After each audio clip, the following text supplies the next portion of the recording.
झारखंड में परिसीमन और सरना धर्म कोड का मुद्दा एक बार फिर से गर्मा गया है। आदिवासी संगठनों ने आगामी परिसीमन का विरोध करने का फैसला किया।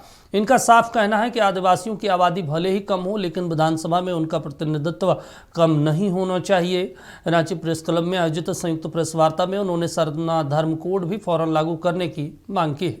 रिपोर्ट देखिए। रांची प्रेस क्लब में झारखंड आदिवासी छात्र संघ और रांची पढ़ा सरना प्रार्थना सभा भारत की ओर से एक संयुक्त प्रेस वार्ता आयोजित की गई। मीडिया से बातचीत में वक्ताओं ने कहा कि बाहरी आबादी बढ़ने के कारण झारखंड में आदिवासियों की संख्या कम हो गई है। वर्तमान में झारखंड में आदिवासियों की आबादी करीब 26% है, जबकि विधानसभा में इनके लिए 28 सीटें आरक्षित हैं। ऐसे में परिसीमन के बाद आदिवासी सीटों की संख्या प्रभावित हो सकती है। हुआ ये है कि बाहर से आकर बसने वालों की संख्या इतना अधिक हो गया है कि हम लोग आज आनुपातिक रूप से कम आके जाते हैं, और अगर ये परिसीमन होता है और उसमें जनसंख्या को आधार वर्तमान जनसंख्या को आधार बनाया जाता है, तो वैसी परिस्थिति में हमारा जो सीट है विधानसभा, लोकसभा या जितने भी जनप्रतिनिधि सीट होंगे या जो भी योजनाएं लाई जाएंगी जनसंख्या के आधार पर, वो अगर जनसंख्या के आधार पर होती है तो इससे आदिवासियों का बहुत बड़ा नुकसान होगा।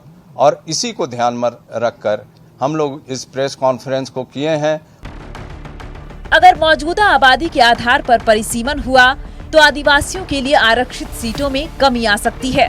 इसलिए इनकी मांग है कि परिसीमन 1971 की जनगणना के अनुसार होना चाहिए। वक्ताओं ने कहा कि परिसीमन के मुद्दे पर पहले भी बड़े आंदोलन हो चुके हैं और जरूरत पड़ने पर फिर व्यापक आंदोलन किया जाएगा। उन्होंने आदिवासी समाज से एकजुट होकर अपने अधिकारों की रक्षा के लिए आगे आने की अपील भी की।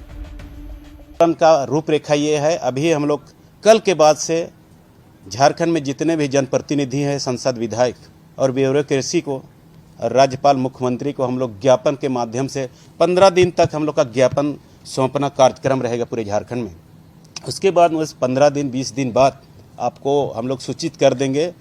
अगला स्टेप रहेगा मेरा महाधरना रहेगा, या तो मोराबादी में या तो राजभवन के पास। उसके बाद में कुछ स्टेप बाद बड़ा हम लोग रैली का आयोजन रहेगा, डेट बाद में इसका भी बताया जाएगा। यही क्रमबद्ध तरीके से हम लोग आंदोलन करेंगे और ये परिसीमन को हम लोग रोकेंगे, क्योंकि हम लोग साथ में रोके हैं। तभी अभी हमको आत्मविश्वास है कि हम लोग जन समूह और पूरे आदिवासी समाज निकल के इसके लिए रोकने का प्रयास करेंगे। प्रेस वार्ता में सरना धर्म कोड को जल्द लागू करने की मांग भी दोहराई गई। इसके साथ ही ट्राइबल एडवाइजरी काउंसिल यानी TAC की बैठक बुलाने की मांग रखी गई। वक्ताओं ने कहा कि आदिवासी समाज के विकास के लिए शिक्षा, जागरूकता और राजनीतिक भागीदारी को मजबूत करना जरूरी है।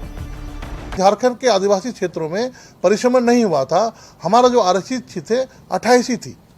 अभी का जो परिस्थिति में जो परिसीमन हो रहा है, इसमें भी हमारा मांग है कि भारत का संविधान का 244(1) और 2071 की जो जनगणना के अनुसार ये स्थिति को यथास्थिति बनाया जाए और हमारा जो है प्रतिनिधित्व करने की जो संवैधानिक अधिकार है उसे किसी भी मापदंड में घटाया नहीं जाए। इसे आदिवासी समाज बर्दाश्त नहीं करेगा। इसके लिए चरणबद्ध तरीके से, जैसे हमारे ACS के अध्यक्ष साहब ने बताया, आंदोलन की जाएगी और प्रार्थना सभा गांव-गांव में इस बात को लेके जाएगा कि कैसे आपके आदिवासी जनप्रतिनिधि अपने अधिकारों की सुरक्षा नहीं कर पा रहे हैं। बहरहाल आदिवासी संगठनों ने साफ संकेत दे दिया है कि आने वाले दिनों में परिसीमन, सरना धर्म कोड और आदिवासी अधिकारों का मुद्दा जोर पकड़ सकता है। ऐसे में केंद्र और राज्य सरकार दोनों को सोच समझकर और जल्द कुछ ठोस फैसले करने होंगे ताकि इनका असंतोष कम हो सके। रांची से नक्षत्र न्यूज के लिए वीडियो जर्नलिस्ट विकास के साथ यशवंत कुमार की रिपोर्ट।